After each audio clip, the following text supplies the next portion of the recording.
lo primero que nosotros vamos a esperar es que el gobierno, que tanto habla de que los trabajadores no perdemos ante la inflación, y cosa que no es cierta, bueno, lo que esperamos es que hoy ya le pongan fecha a cuándo van a pagar ese 4,5% de diferencia. Y tiene que haber una propuesta que también implica empezar a recuperar todo lo que hemos perdido. El año pasado perdimos 23 puntos. Un maestro cobra 700.000 pesos, más cerca de la línea de indigencia que de la línea de pobreza. Hay una estrategia del gobierno que es querer disciplinar a los sindicatos, que es querer disciplinar a los trabajadores. Ahora no lo van a lograr, no lo están logrando, porque ANSAFE sigue de pie y va a seguir peleando y va a seguir luchando. Bueno, dijimos, teníamos mucho para el día de hoy. A ver, ¿qué tocamos? Fondo Monetario, trámites inherentes Trámites de ANSES, de ANSES. de los pasivos. Y hablando de trabajadores del Estado, tenemos que mencionar que hoy lunes a las 13 horas va a haber una reunión paritaria de la provincia con el sector docente. Para analizar y profundizar en tema, estamos en comunicación con el secretario general de AMSAFE, Rodrigo Alonso. Alonso, muy buenos días. Noelia Castañeda y Lautaro Ruiz, te damos la bienvenida. ¿Cómo estás? ¿Qué tal? Buen día. Gracias por el llamado y un saludo también para toda la audiencia. No, por favor, gracias a vos. A horas de una nueva reunión paritaria con las autoridades del gobierno provincial. Así que, como para comenzar, que nos puedas comentar cuáles son esos principales puntos con los cuales van desde el gremio.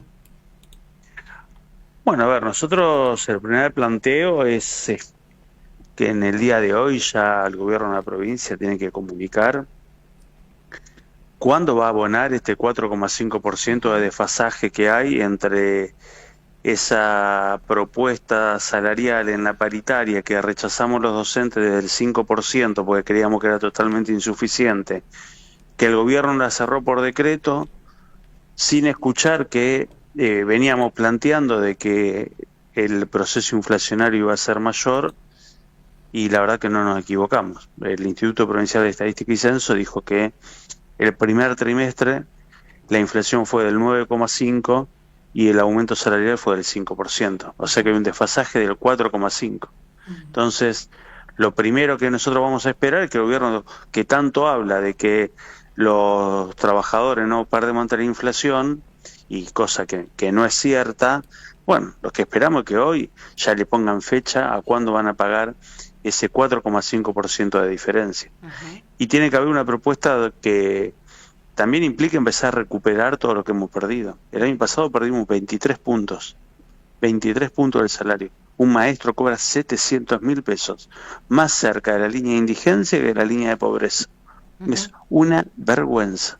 Entonces el gobierno provincial hoy tiene que no solamente comunicar cuándo va a pagar ese 4,5%, sino de qué manera va a empezar a recuperar el poder adquisitivo del salario, va a pagar la deuda de la paritaria de 2023, va a empezar a dar marcha atrás con estas políticas de ajuste que tiene que ver con el salario, pero también la del presentismo, la de la reforma jubilatoria, las convocatorias a concurso y traslado para nivel inicial, primario y especial, que no está convocando y que estaba en la paritaria de 2024. Bueno, me parece que hay varios temas con los que vamos, que el gobierno de la provincia ya debería tener una respuesta porque sistemáticamente lo venimos planteando. Rodrigo, ¿cómo estás? Noelia Castañeda te saluda. ¿Qué tal, Noelia? Buen día. Bien, a este desfasaje que bien mencionabas y a este salario de indigencia que está rondando en algunos casos los 700.000 pesos, hay que sumar, recién dabas cuenta en esta enumeración que hacías, el presentismo. Digo, los docentes no tienen derecho de enfermarse porque si se enferman son castigados y a este sueldo de indigencia se va descontando aún más. Nosotros estamos sumamente preocupados por esta política de extorsión del gobierno. Parece que el único problema que tiene el gobierno es que los docentes hagamos paro. Entonces te meten el presentismo, te descuentan los días de paro. En verdad el gobierno debería preocuparse para ver de qué manera se van a mejorar las condiciones de trabajo, se van a mejorar las condiciones laborales, se van a mejorar los procesos de aprendizaje. Lo que está produciendo el presentismo no es solamente que te extorsionan a que vayas a trabajar igual, porque necesitas ese plus salarial, sino que vas a trabajar enfermo. Y después el gobierno se jacta de la calidad de los aprendizajes. Ahora, ¿qué calidad de los aprendizajes vos vas a tener si tenés un maestro que está por debajo de la línea de la pobreza, que está obligado a ir a trabajar enfermo, con alumnos que tienen problemas en la alimentación por el alto nivel de pobreza que hay en el país, donde la infraestructura escolar también interviene en las condiciones para los procesos de aprendizaje? Bueno, ya te estoy enumerando cuestiones que tienen que ver con la calidad educativa. Una de ellas tiene que ver con el presentismo, en donde los docentes enfermos vamos a trabajar, y está claro que ahí no podés garantizar un proceso de enseñanza-aprendizaje que sea exitoso. Ahora, Rodrigo, muchas veces, bueno, por la situación apremiante, ¿no?, en la que estamos, uno refiere a la paritaria, a los términos económicos, por esto que bien marcabas, ¿no?, una docencia que está en la línea de indigencia. Pero también, digo, respecto a la calidad educativa, está todo este abordaje desde distintos programas pedagógicos para llevarlo a los niveles del aula. Entonces, para también tener ese análisis que evalúan desde los gremios, ¿qué resultados, qué análisis, qué puntos de vista han tenido respecto de los distintos planes de alfabetización que presentó el gobierno? Como para no quedarnos por ahí encajonados solamente en la discusión económica. No, y me parece bien el planteo, porque es algo que nosotros sistemáticamente queremos incorporar en la discusión paritaria, porque la discusión paritaria tiene que ver con las condiciones salariales, laborales, previsionales, pero también tiene que ver con lo pedagógico. Y nosotros estamos muy preocupados por lo pedagógico, pero estamos tan preocupados de que porque además el gobierno sigue tomando definiciones unilaterales. Este plan de alfabetización no fue discutido en ningún lado, y es un método de aprendizaje de hace muchísimos años atrás, que ahora lo vuelven a instalar como si fuera algo novedoso, pero que en verdad no es nada novedoso. Y es más, se aplica en un contexto totalmente distinto en donde se aplicó originalmente. ¿Qué estamos viendo en ese proceso de alfabetización? Que no hay participación de los trabajadores en poder implementar estrategias que efectivamente mejoren los procesos de aprendizaje. Te doy solamente un caso que tiene que ver con la extensión horaria. El gobierno extiende el horario en el nivel primario, que es algo importante. La presencialidad es importante. Yo soy maestro de grado y te puedo asegurar que lo que ayuda a los procesos de aprendizaje es la presencialidad. No por sí sola, porque vos necesitas elementos como para poder llevar adelante ese proceso de aprendizaje. Ahora, se extendió el horario 1 hora. En esa hora se trabajan temas totalmente distintos de lo que venías trabajando durante las 4 horas anteriores.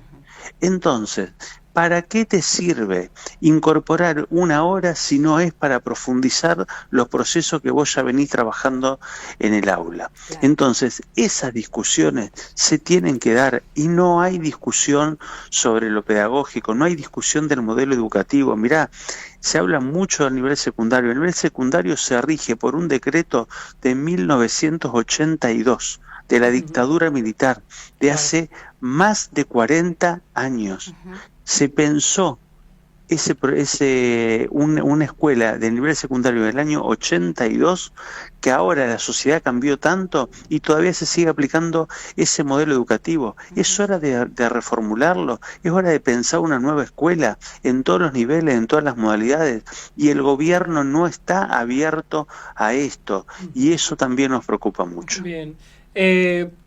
Te repregunto sobre este punto entonces, algo que nos puedas comentar, algún ítem, alguna propuesta que tengan desde el gremio para poner sobre el debate de qué propuesta, qué modelo pedagógico aspiran, o por lo menos algunos ítems que ustedes dicen, bueno, esto es importantísimo que lo debatamos para la próxima propuesta de alfabetización. Mira, para nosotros lo primero que hay que hacer, hay que empezar a generar espacios para discutir el modelo educativo, porque si no van a ser parches.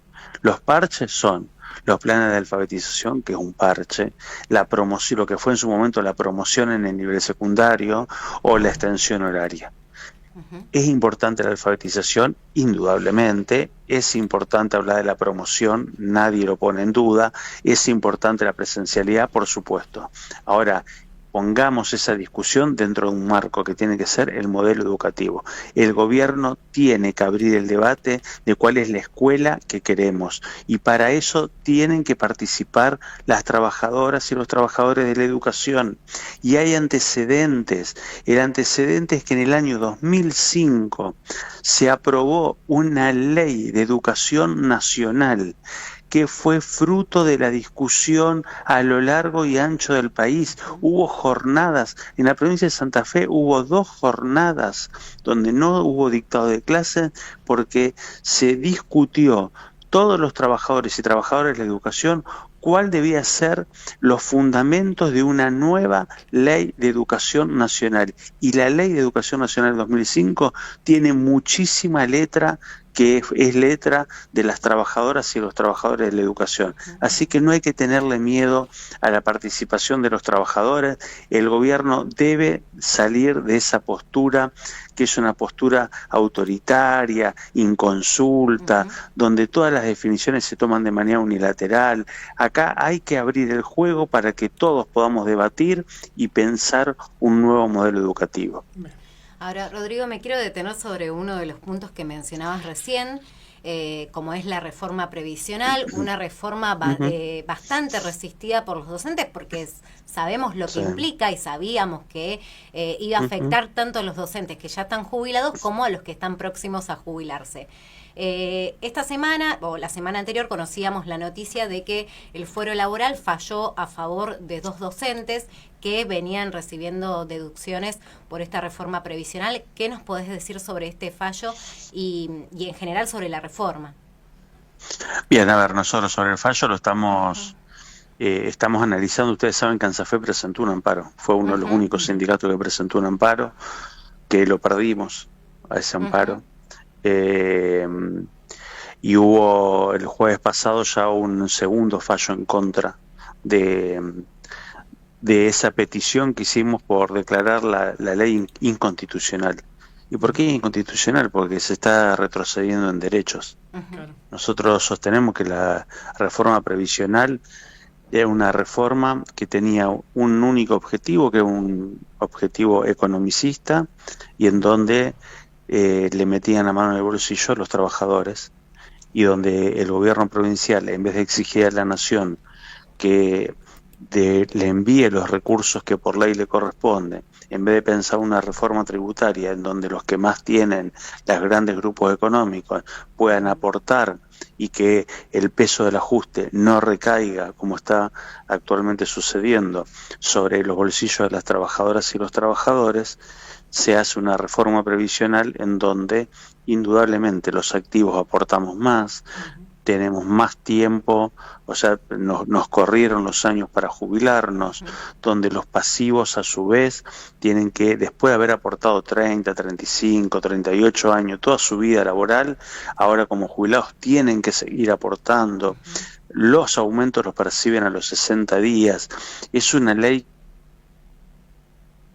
los derechos de los activos y de los jubilados. Por eso nosotros hicimos paro, por eso nos movilizamos, por eso hicimos presentaciones y vamos a seguir haciendo acciones a lo largo y ancho de la provincia, porque la reforma previsional es una reforma que va a contramano de los derechos que tenemos los docentes y que también necesita la escuela pública. Ahora, pienso, una última de mi parte por lo menos, pienso que tanto pesa a la hora de ir a discutir estos distintos puntos con el gobierno, teniendo en cuenta que fue una reforma previsional que no solo se hizo de espaldas al pueblo, de manera inconsulta, con ausencia de los gremios, sino de una forma express, como hace rato no pasaba en la provincia, y también sobre un hostigamiento y persecución sobre distintos trabajadores docentes y estatales. ¿Eso tiene un peso a la hora de sentarse a discutir? Porque recordemos que ni bien se aprueba la reforma, a los días teníamos docentes que lo estaban allanando en su domicilio. Sí, indudablemente, porque hay una estrategia del gobierno que es querer disciplinar a los sindicatos, que es querer disciplinar a los trabajadores. Ahora no lo van a lograr, no lo están logrando, porque ANSAFE sigue de pie y va a seguir peleando y va a seguir luchando en los contextos que nos toque. Está claro, si vos me preguntás el impacto que puede tener una medida de fuerza, está claro que la medida de fuerza no tiene los niveles de adhesión que tenían hace tiempo atrás, porque el contexto es otro. Ahora, ¿ANSAFE se quedó de brazos cruzados? No, vamos a seguir peleando con distintas estrategias, porque también nosotros estamos convencidos de que este tiempo se va a acabar, de que este modelo de ajuste se va a acabar. Yo creo que también hay indicios que uno tiene que empezar a ver, por lo menos, o prestar atención. El gobierno provincial ya no es ese gobierno que tenía 1.100.000 votos. Claro. Es un gobierno que no llegó a los 500.000 votos. Es un gobierno en donde puso su gestión a consideración de los santafesinos y donde más de la mitad de los santafesinos que oportunamente lo votaron, ahora lo dejaron de votar.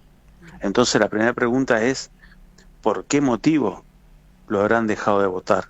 Claro. Y ahí uno tiene hipótesis. Yo creo que hay una hipótesis que podría ser valedera, es una hipótesis personal.